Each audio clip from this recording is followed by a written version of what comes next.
Martes por la tarde. Yo estaba en casa porque habían saltado los plomos en la oficina y nos mandaron a todos a trabajar desde casa hasta nuevo aviso. Clara, mi mujer, no lo sabía. Se suponía que yo estaba en la oficina, como cada día desde hace 5 años. Pero ahí estaba, en el salón, tirado en el sofá con trasto durmiendo en el suelo, cuando sonó el telefonillo. Sí. Contesté sin levantarme. Hola, soy Marco. El pintor. No entendí nada. ¿El pintor? ¿Perdón? Le dije. ¿Qué pintor? El de siempre. Vengo a lo de Clara, como todos los martes. ¿Me abres? Se me quedó la cara blanca. ¿Como todos los martes?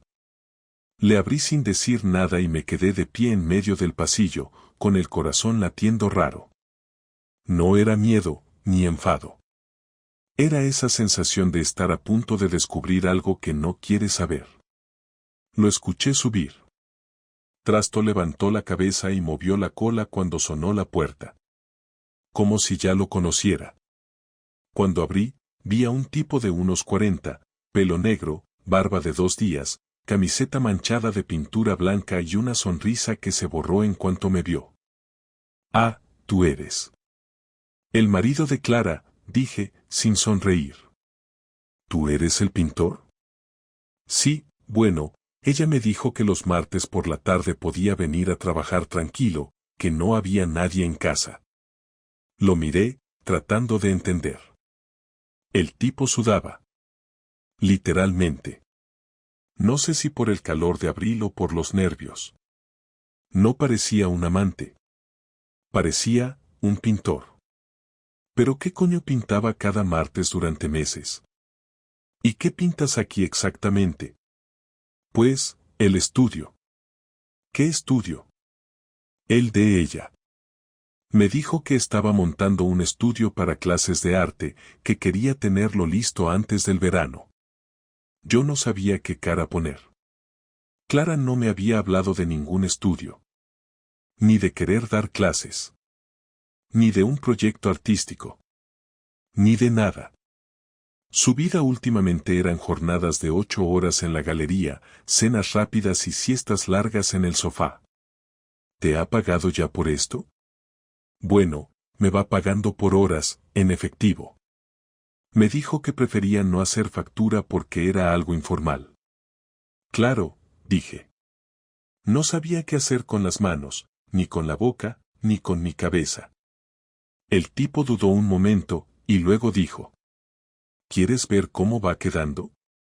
Lo acompañé sin decir palabra. Subimos al trastero del segundo piso, ese que usábamos para guardar cajas, abrigos viejos y maletas rotas. La puerta estaba entreabierta. Cuando la empujó, me quedé congelado. El trastero era otro sitio. Paredes recién pintadas, lienzos en blanco apoyados contra la pared, una mesa nueva con pinceles y tarros, un caballete en medio de la habitación, una radio pequeña en la esquina y una planta que yo no había visto nunca. Había olor a pintura fresca y a algo más, algo que no reconocí de inmediato. Marco notó mi expresión y dijo. Pensé que ya lo habías visto. No. Es la primera vez que subo aquí desde hace meses. Pues lleva tiempo montándolo. Desde enero, creo. La última vez me dijo que ya quedaban pocos detalles, que después vendrían los alumnos. No dije nada. Solo asentí. Y mientras bajábamos otra vez al salón, con el tipo balbuceando excusas, una idea empezó a crecer en mi cabeza. Una idea que se pegó a mí como una mancha. Cuando se fue, me senté en el sofá otra vez, pero ya no podía relajarme.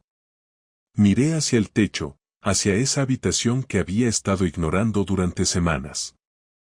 ¿Por qué me habría ocultado algo tan grande? ¿Por qué pagaba en efectivo a un tipo cada semana y no me lo mencionaba? ¿Y por qué ese olor? Ahí fue cuando me di cuenta. Ese olor, el que no reconocí arriba, no era pintura. Era perfume. Uno caro. Uno que Clara nunca usaba conmigo. Y eso, amigo, fue el primer golpe. No tenía pruebas. No había pillado a nadie en la cama. Pero te juro por lo que quieras que algo raro estaba pasando en esta casa, en la mía, y lo descubrí porque un pintor apareció un martes cualquiera.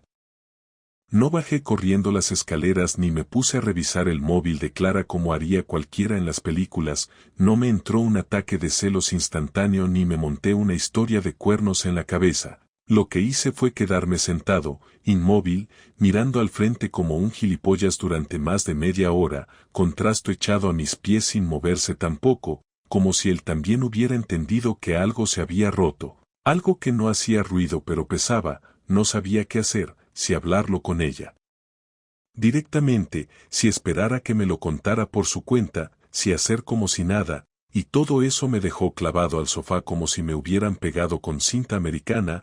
Me fui a la cocina, me preparé un café que ni toqué, le di vueltas a las mismas 3 ideas una y otra vez hasta que el reloj marcó las 7 y algo y escuché la llave en la puerta. No hice ningún teatro, no fui a recibirla ni fingí estar ocupado. Simplemente me quedé donde estaba, en silencio, y ella entró como si fuera otro día. Cualquiera, dejó las llaves en el cuenco de cerámica junto a la puerta, se quitó el abrigo, saludó a Trasto con su voz de siempre y luego asomó la cabeza al salón. ¿Ya en casa? ¿No trabajabas hoy en la oficina? La pregunta no me sorprendió, pero me costó responder. Se fue la luz en el edificio, nos mandaron a casa, le dije sin mirarla. Ah, respondió, y se notaba que no le gustó la respuesta, no porque le molestara que estuviera en casa, sino porque no contaba con ello. No dijo nada más en ese momento, fue directa al baño, luego a la cocina, preguntó si había cenado algo, le dije que no, que tenía el estómago revuelto, y se quedó en silencio de nuevo. Era como si el ambiente estuviera cargado de electricidad sin tormenta, como si los dos supiéramos que algo no encajaba, pero ninguno se atreviera a ponerle nombre. Entonces me preguntó si quería que calentara una crema de calabaza que había hecho el día anterior, le dije que no, que solo quería dormir, y subí a la habitación. Esa noche no dormí una mierda, me pasé horas dándole vueltas, no a la sospecha de una infidelidad, sino a la forma en que me lo estaba ocultando todo, porque el engaño no estaba solo en si se acostaba con otro o no, sino en ese mundo paralelo que había montado sobre el trastero, en esos martes que yo pensaba que eran suyos para descansar o estar sola, y resulta que había un tipo que venía cada semana, que trabajaba ahí dentro, y yo sin saberlo, sin siquiera oler la pintura, sin notar nada raro. Eso era lo que más me jodía, que había aprendido a esquivarme sin que yo lo notara, que había creado su propia rutina sin mí. Al día siguiente, no dije nada, fui a trabajar como si todo estuviera bien, pero empecé a poner atención a los detalles que antes me daban igual, salía antes del trabajo, pasaba por casa con cualquier excusa y me fijaba en si había alguien, si Trasto estaba nervioso, si había olores nuevos, platos usados, cosas fuera de lugar, no encontraba nada fuera de lo común, y eso me ponía peor, porque entonces me sentía yo el loco, el que está viendo fantasmas donde no hay nada, y eso es una sensación de mierda. El siguiente martes hice lo mismo, me inventé una reunión fuera, desconecté el portátil y llegué a casa antes de las 4. Dejé el coche a 2 calles para que no lo viera desde la ventana y entré con la llave como si volviera de cualquier sitio, todo estaba en silencio, Trasto estaba dormido en el sofá, y arriba, nada, ni un ruido. Subí al segundo piso y me paré delante de la puerta del trastero convertido en estudio, estaba cerrada, no escuchaba nada, me acerqué más, pegué el oído, silencio. Giré el pomo muy despacio, no estaba cerrado con llave, abrí unos centímetros y vi que no había nadie, todo seguía tal y como lo había dejado el martes anterior, pero encima del escritorio había una taza con café a medio terminar, un cuaderno abierto con algo escrito a mano, y una chaqueta colgada del respaldo de la silla. Como si alguien acabara de salir un momento y fuera a volver en 5 minutos, bajé de nuevo al salón y me senté a esperar, no había decidido qué hacer si aparecía alguien. Ni si me iba a esconder o enfrentar, solo quería verlo con mis propios ojos, no imaginar, no suponer, verlo. Pasaron 20 minutos, media hora, y entonces sonó el timbre otra vez, me levanté y contesté sin hablar, solo respiré y escuché la misma voz. «Soy Marco, ¿me puedes abrir?» No dije nada, le abrí. Escuché sus pasos subir las escaleras como si fuera su casa, tranquilo, sin prisa, y cuando llegó al descansillo y me vio de pie frente a la puerta del trastero, se detuvo en seco, lo pillé por sorpresa, no supo qué decir. «Hoy no hay clase», le dije. «Perdón, yo». «No pasa nada, solo quiero que me digas la verdad». Se quedó callado, incómodo. «¿Clase de qué?», le pregunté. «¿Qué hacéis aquí todos los martes?». Marco miró hacia la puerta como si esperara que ella apareciera y lo salvara, pero no había nadie más, solo él y yo. Yo solo pintaba, de verdad, ella me pidió ayuda con el espacio, luego me pagaba por horas para ir decorando, montando el sitio, no sé más, dijo rápido, con voz temblorosa. ¿Estabais solo siempre? No respondió, bajó la mirada. ¿Te estás tirando a mi mujer? No, fue solo una vez, lo juro, no volvió a pasar, ella me dijo que no, que fue un error.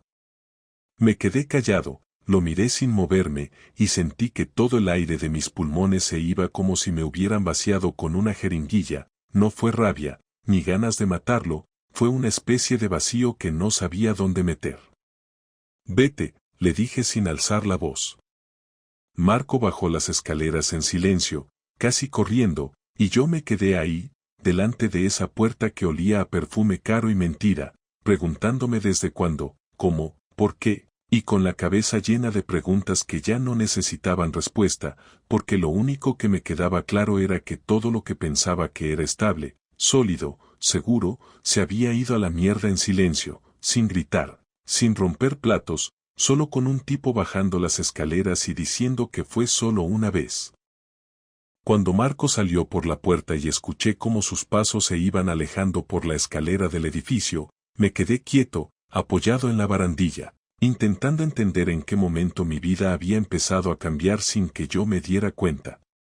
No tenía ni idea de qué hacer, no estaba preparado para ninguna de las opciones posibles, ni para enfrentarla con calma ni para montarle una escena monumental. Y tampoco quería quedarme callado fingiendo normalidad porque eso habría sido humillarme más de lo que ya me sentía humillado.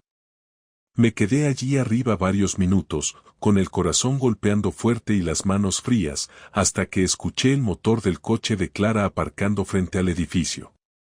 Miré el reloj y me sorprendió ver que aún faltaban 10 minutos para la hora a la que solía volver los martes, como si ese día hubiera decidido llegar antes justo cuando yo ya sabía lo que había pasado.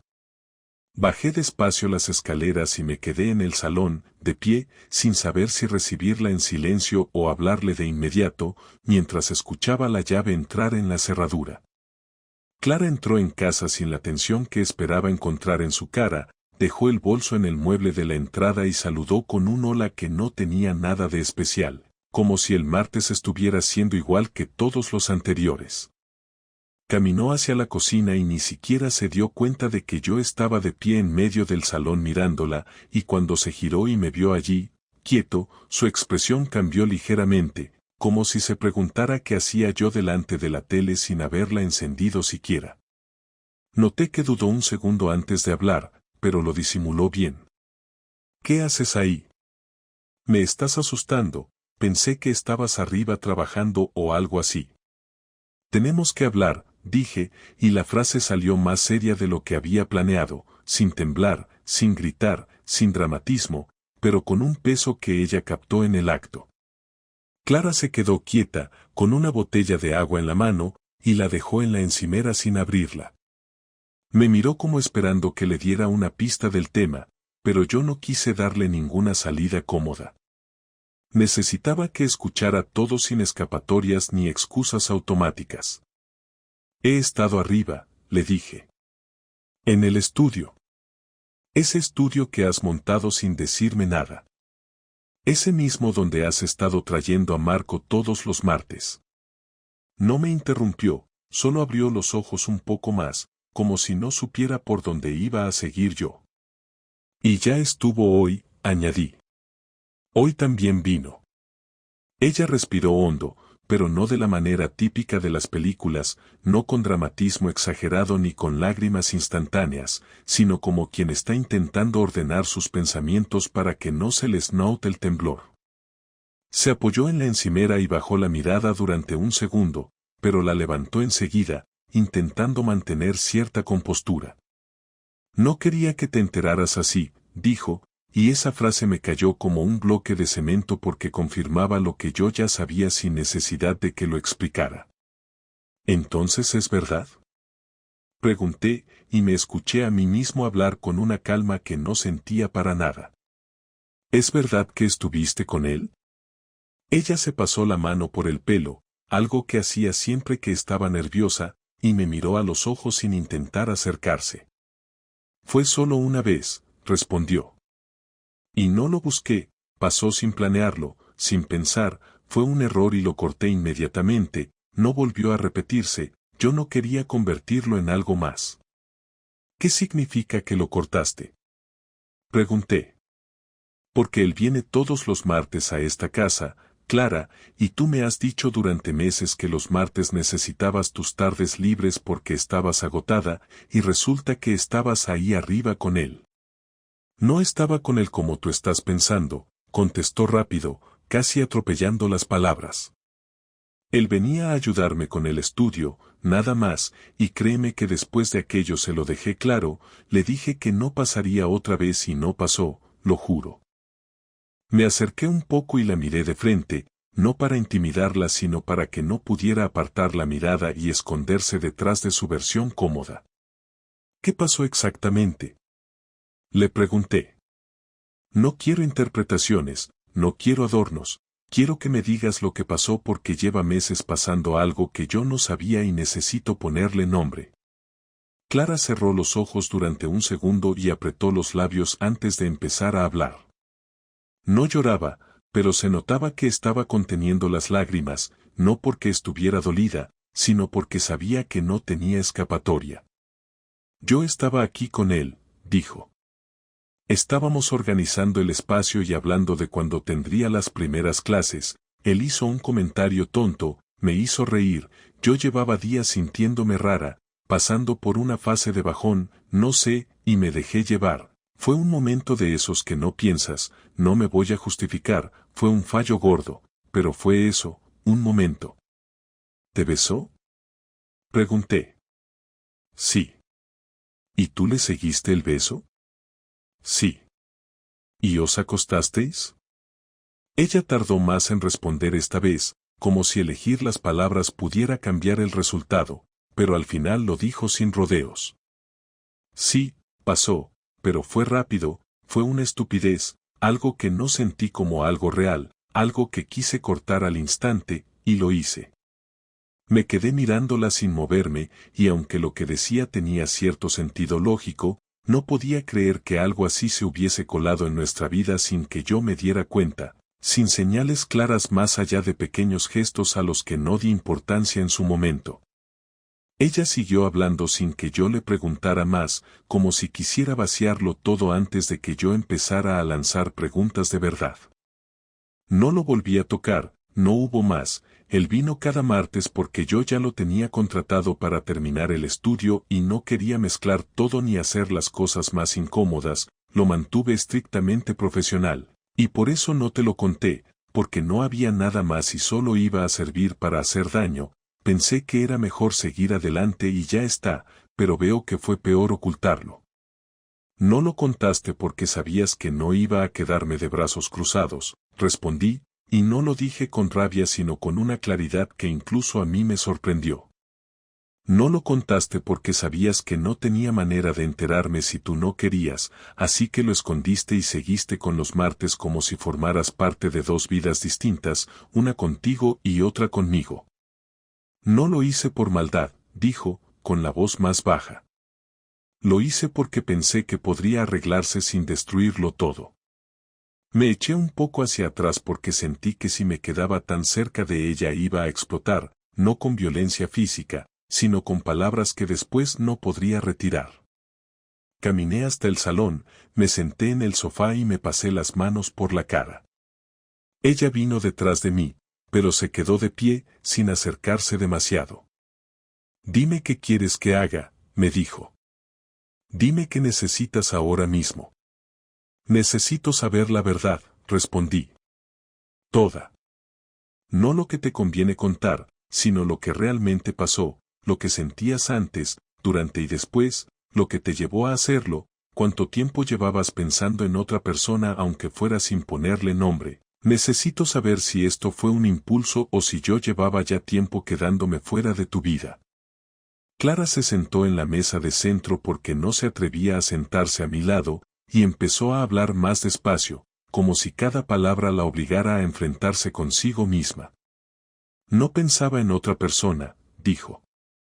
«Pensaba en mí, pensaba en lo que me estaba pasando por dentro, en la sensación de estar estancada, en sentir que todo era igual todos los días, en notar que tú estabas cada vez más metido en tu mundo. No digo que fuera culpa tuya, digo que yo no estaba bien, y cuando él apareció justo en uno de esos días, no supe controlarme, no supe decir que no en el momento exacto en el que tenía que decirlo».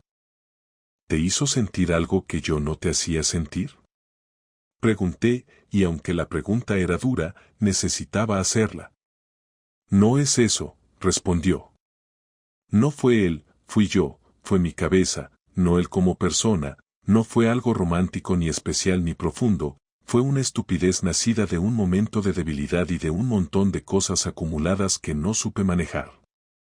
Me quedé mirando el suelo, sin saber si creerla o no, porque aunque sonaba sincera, también sonaba como alguien que intenta salvar lo que pueda salvar, y yo ya no sabía qué parte de ella era verdad y qué parte era estrategia. Tomé aire y le dije que se fuera un momento a la habitación, que necesitaba estar solo durante unos minutos para ordenar lo que iba a decirle después, porque la confrontación no había terminado, pero necesitaba que la siguiente parte saliera de mí con claridad, sin temblores ni gritos.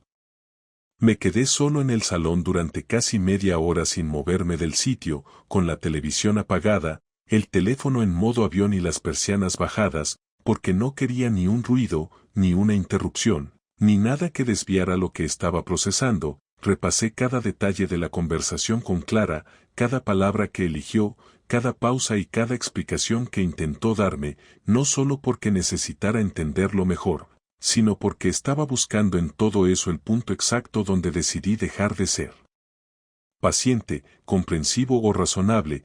Quería encontrar el momento en que dejé de querer resolverlo y pasé a querer que lo pagara. Durante años, yo había hecho todo lo que se espera de un marido decente, sin exigencias absurdas, sin dramas innecesarios, sin pedirle más de lo que yo también daba. Compartí con ella mis años de esfuerzo, mis frustraciones, mis planes de futuro, mis domingos de sofá y mis semanas largas de trabajo, y todo eso lo había tirado por una excitación puntual que decidió guardar como si fuera un secreto justificable solo porque no volvió a repetirse, como si no haberlo hecho otra vez borrara el hecho de haberlo hecho la primera vez. Lo que más me quemaba por dentro no era que hubiera pasado, sino que ella había decidido lo que era importante que yo supiera y lo que no, como si fuera una niña ocultando un suspenso en clase para no perder la consola, como si mi lugar en la relación fuera el de espectador, no el de protagonista. No quería gritarle ni hacer escenas ni romper nada, eso habría sido regalarle una imagen de víctima que no merecía. Lo que quería era devolverle la sensación de descontrol que ella me había clavado en el pecho, que notara que el suelo también se le podía mover sin aviso, que viera cómo es vivir sin saber lo que está pasando realmente, y decidí empezar esa misma noche. Subí a la habitación y ella estaba sentada en la cama sin tocar el móvil, ni leer, ni hacer nada, solo esperando, y eso me dio aún más motivos. Porque si realmente estuviera arrepentida no se quedaría esperando instrucciones, habría actuado, habría hecho algo más que mirar el suelo y esperar que yo dijera cómo seguir. Le dije que necesitaba espacio para pensar, que quería estar un par de días solo, fuera de casa, que no era una ruptura definitiva pero sí una pausa real, y que necesitaba estar lejos para decidir si seguir con ella tenía algún sentido o no. No puso demasiada resistencia, supongo que creyó que era una reacción lógica, e incluso me ofreció su coche por si quería irme a algún sitio donde desconectar, pero le dije que prefería irme por mi cuenta, sin nada que me recordara a ella, y le pedí que no me llamara, que no me escribiera, que no intentara saber nada de mí durante esos días. No dije a dónde iba ni con quién, y eso fue el primer movimiento. En realidad no tenía ningún plan, pero sabía que quería actuar rápido. La mañana siguiente fingí irme con una maleta pequeña, tomé un taxi en la calle y me bajé 3 manzanas después, caminé hasta casa de un amigo que me debía varios favores, alguien que conocía de la universidad y que tenía un piso vacío que usaba solo los fines de semana para recibir a su amante, y le pedí quedarme allí un par de noches. Me dio las llaves sin hacer preguntas, solo preguntó si estaba bien, le dije que ya le contaría más adelante. Desde ese momento, cada cosa que hice fue medida, pensada, precisa.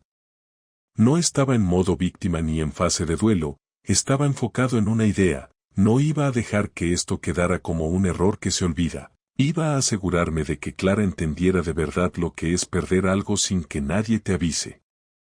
Esa misma tarde fui al banco y pedí cambiar la clave de acceso a nuestra cuenta conjunta, la dejé sin posibilidad de mover dinero sin mi autorización. Luego fui al trabajo y hablé con el Departamento de Recursos Humanos para preguntar por mis opciones y decidí cambiar de residencia, todo esto sin que ella supiera nada, porque quería que se sintiera segura primero, que pensara que la tormenta había pasado, que aún tenía el control.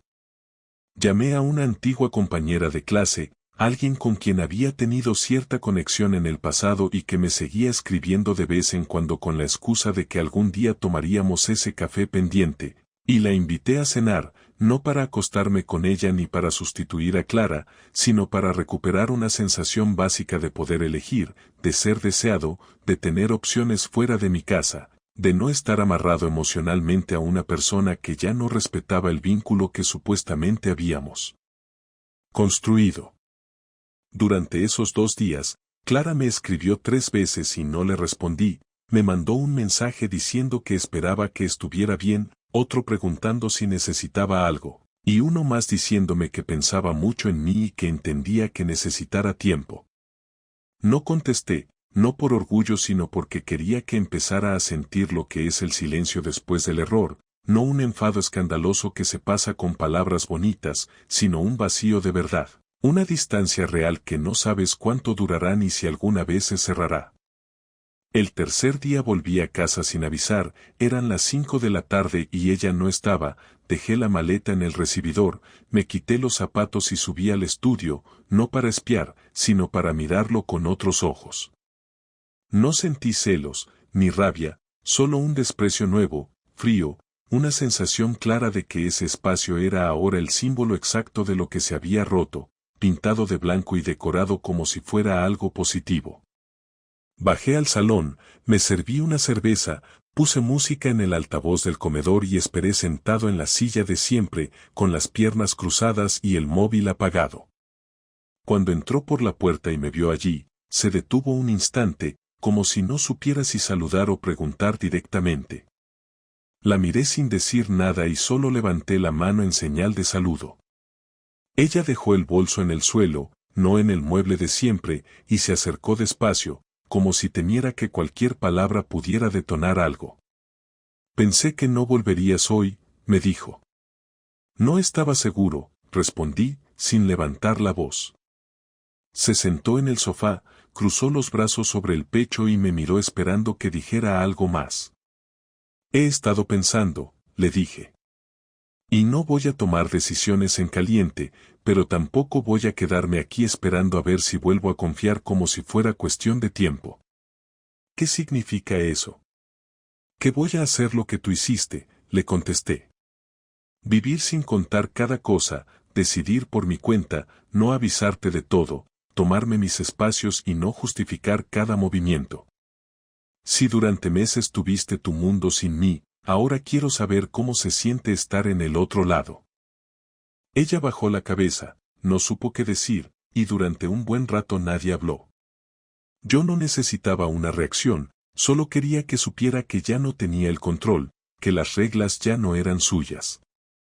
Pasaron 2 semanas sin que cambiara gran cosa entre nosotros, y cuando digo que no cambió gran cosa me refiero a que seguíamos compartiendo el espacio, durmiendo bajo el mismo techo, repartiéndonos las tareas mínimas del día a día como si nada grave hubiera ocurrido, pero todo estaba manchado por el silencio tenso que había entre los dos, porque ya no hablábamos como antes, ya no había bromas, ni conversaciones largas durante las cenas, ni ningún gesto que no fuera estrictamente necesario para que la casa no pareciera una oficina compartida. Clara intentó suavizar el ambiente un par de veces con frases como ¿quieres ver algo en Netflix? O si quieres puedo cocinar yo hoy, pero yo le contestaba con monosílabos o directamente no le respondía si la pregunta no requería respuesta. No se trataba de castigarla con indiferencia, sino de no regalarle una normalidad que no merecía, porque lo que había hecho no se borraba con 2 semanas de buena voluntad ni con gestos vacíos de compromiso.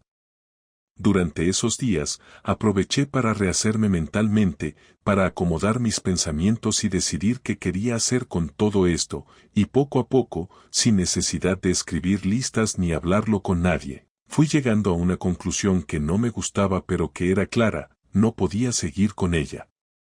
No porque no pudiera perdonar, sino porque ya no confiaba, y sin confianza, cualquier gesto de cariño se siente falso, cualquier plan a futuro suena a mentira, cualquier palabra pesa demasiado. Y cuando llegas a ese punto, lo único que queda es aceptar que algo se rompió más allá de la reparación. Esperé hasta el domingo siguiente, cuando los dos estábamos en casa todo el día, para hablar con ella. No lo planeé con detalle, solo sabía que quería hacerlo sin rabia y sin escándalo, porque si iba a cerrar esta etapa de mi vida, prefería hacerlo desde la claridad y no desde el resentimiento. Por la mañana desayunamos en silencio, cada uno con su café, ella mirando el móvil y yo leyendo un periódico que ni me interesaba, y cuando terminamos, le pedí que me acompañara al salón, que necesitaba hablar con ella. Me miró con cierta preocupación, dejó la taza en el fregadero y se sentó en el sofá con las piernas cruzadas, esperando que yo empezara. Me senté frente a ella y respiré hondo antes de decir nada, no porque estuviera nervioso, sino porque quería ordenar las ideas con precisión. He estado pensando mucho estos días, le dije, y creo que es momento de dejar esto. No porque quiera castigar lo que hiciste, no porque no te haya querido, sino porque ya no puedo mirarte como antes. Lo he intentado, de verdad, me he esforzado por imaginar una vida contigo después de todo esto, pero no me sale. Ya no confío. No puedo mirarte y creer que todo lo que digas es cierto. Y vivir así me haría daño a mí y a ti también. Ella no dijo nada al principio, solo bajó la mirada y se quedó muy quieta, como si no supiera por dónde empezar a responder. No rompió a llorar ni me rogó que cambiara de opinión, simplemente levantó la vista después de unos segundos y me habló con una voz más débil de lo normal. Sabía que ibas a llegar a esta conclusión. Lo noté desde el primer día que volviste a casa. Intenté hacerme la idea de que te darías otra oportunidad, pero también entendí que, después de lo que pasó, cualquier gesto mío iba a parecer forzado o insuficiente. No tengo derecho a pedirte nada. No es cuestión de derecho, le respondí, es que no quiero continuar una relación en la que voy a estar mirando hacia atrás todo el tiempo. Y tú tampoco mereces vivir con alguien que te va a desconfiar por cada detalle. No quiero convertirnos en una pareja que arrastra una historia rota solo porque es difícil separarse. Prefiero hacerlo ahora que aún hay respeto. ¿Ya hablaste con un abogado?, preguntó, y me sorprendió que fuera tan directa, pero a la vez lo agradecí porque eso indicaba que no iba a poner obstáculos. Todavía no, pero lo haré mañana. Podemos acordar lo necesario sin entrar en peleas. Ni siquiera me interesa pelear por el piso. Si quieres quedártelo tú, por mí está bien. Lo único que quiero es salir limpio de esto, empezar de cero sin tener que mirar hacia atrás más de lo necesario. ¿Y dónde vas a ir?, preguntó, esta vez con algo más de emoción en la voz. ¿Ya tienes pensado mudarte? Sí.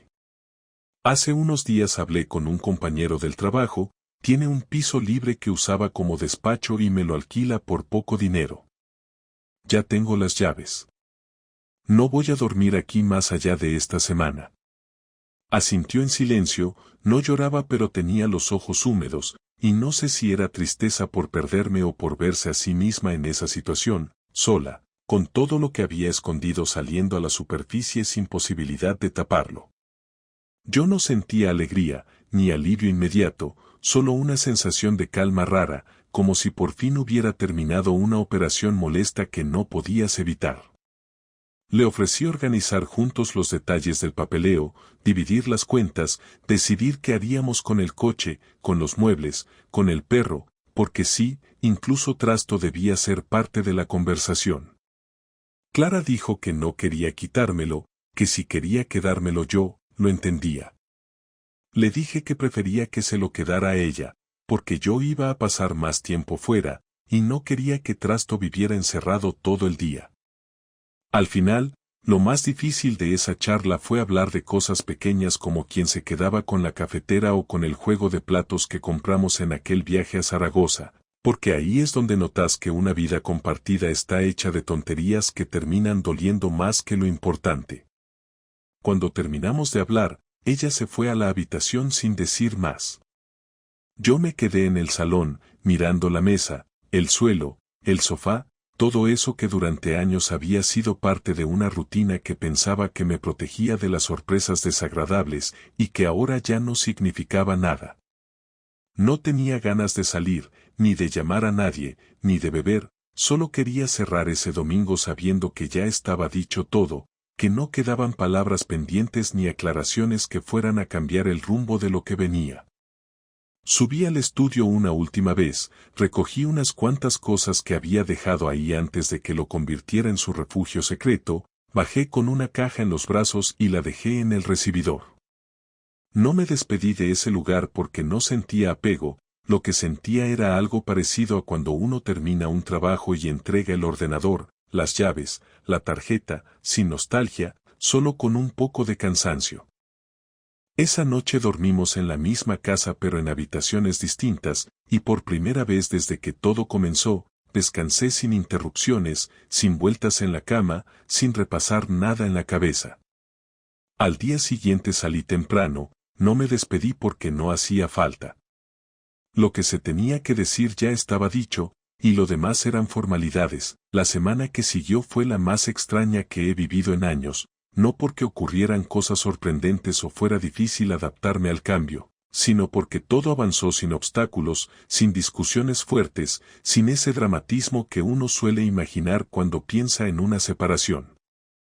Clara y yo nos organizamos con una eficiencia casi incómoda, cada uno tomó lo que le correspondía sin alargar las conversaciones, firmamos los papeles del banco, hicimos el cambio del coche, dividimos las cuentas del mes y repartimos los muebles como si estuviéramos cerrando un negocio y no una vida compartida.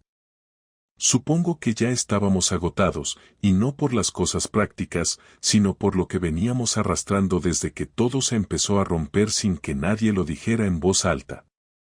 Ella se quedó en el piso y yo me mudé al otro lado de la ciudad, a un cuarto piso sin ascensor, con un salón más pequeño, un colchón nuevo que todavía olía a fábrica y un silencio distinto, uno que al principio me molestaba pero después empecé a agradecer. No era tristeza lo que sentía, tampoco alivio del todo, era más bien una especie de pausa mental, como si mi cabeza necesitara unos días sin emociones para poder calibrar todo lo que venía.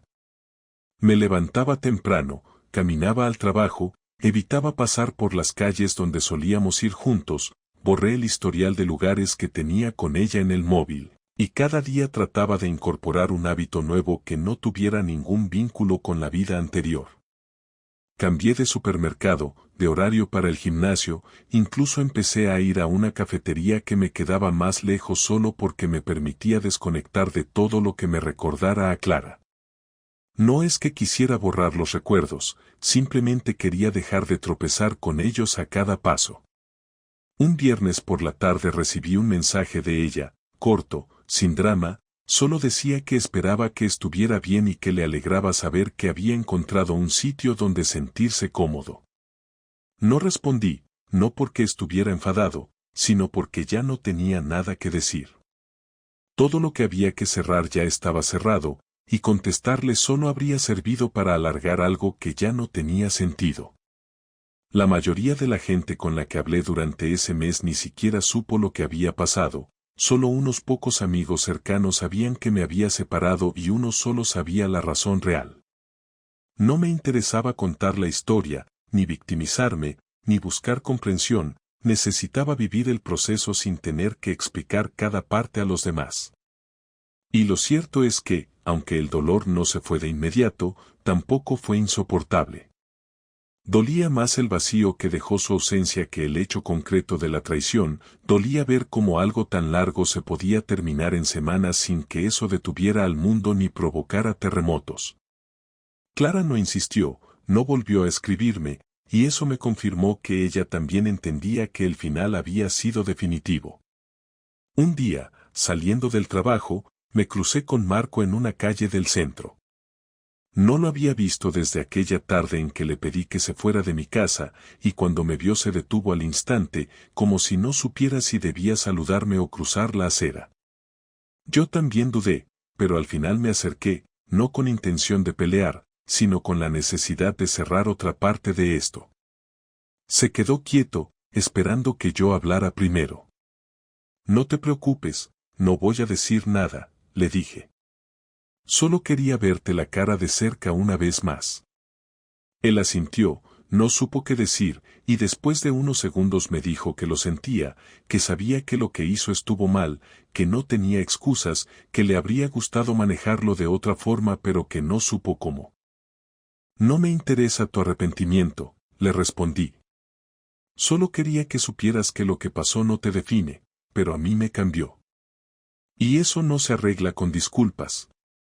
Después de eso, me fui sin esperar respuesta. No quería que pensara que lo había perdonado ni que necesitaba que se sintiera culpable, solo quería dejar claro que yo no me quedaba atado a esa historia. Lo dejé allí, parado, con cara de no saber si sentirse aliviado o peor. Con el tiempo, empecé a notar cambios en mí que no tenían que ver solo con la separación, sino con la forma en que empecé a mirar todo. Me volví más selectivo con la gente, más directo, menos tolerante con lo que antes dejaba pasar. Ya no me interesaban las conversaciones vacías ni las relaciones superficiales. No me volví cínico, pero sí más consciente de que confiar en alguien no es una obligación, sino una elección que hay que revisar cada cierto tiempo. Volví a ver a la chica con la que había cenado durante la pausa, sin compromisos, sin planes, solo como una forma de recuperar la parte de mí que aún podía disfrutar de la compañía de otra persona sin que todo pareciera una amenaza. Ella lo entendió bien, no pidió explicaciones, no exigió nada, y eso me ayudó a no sentirme presionado por la idea de reconstruir algo de inmediato. Clara y yo no volvimos a vernos. Supe por un amigo en común que seguía trabajando en la galería y que, según decían, estaba más seria que antes, como si algo se le hubiera apagado, pero no pregunté más. No me interesaba saber si se arrepentía o si había rehecho su vida. Lo nuestro había terminado sin margen para segundas partes, y entender eso fue lo que más me ayudó a seguir adelante. No me llevé un aprendizaje bonito, no encontré una lección inspiradora ni terminé más fuerte que antes, simplemente entendí que cualquiera puede fallarte, incluso la persona con la que compartes cama y proyectos, y que por eso es importante no dejar tu dignidad en manos de nadie. Ahora duermo tranquilo, no porque no me duela lo que pasó, sino porque supe irme a tiempo, antes de convertirme en una versión de mí mismo que no habría podido respetar. Y eso, para mí, fue suficiente.